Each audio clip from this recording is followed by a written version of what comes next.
চাবি দিয়েছে। চাবি আপনি চাবি নিয়েছেন হ্যাঁ। বুধবারে 12টার সময় গিয়ে? হ্যাঁ, 12টা ফ্ল্যাটের পজিশন পেয়েছেন? হ্যাঁ হ্যাঁ। ঢুকেছেন ফ্ল্যাটে?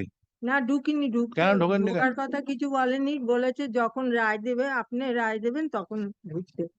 আর মেন সুইচটা নামিয়ে রেখেছে লাইটের। তো আপনি কবে আমি ফ্ল্যাটে প্রবেশ করবেন? এই মাসের মধ্যে করবো, ধীরে সুস্থ এই মাসের মধ্যে করবো। Mr. Bhattacharya, 2007 order passed by Justice Kullanjyoti Sengupta, directing the developer to keep one flat for her. Her husband was tenant, and the developer side, most interesting thing, from 2007 to 2024, a flat was kept vacant for her. It's very, Yes, it's very unique. yes. Because of this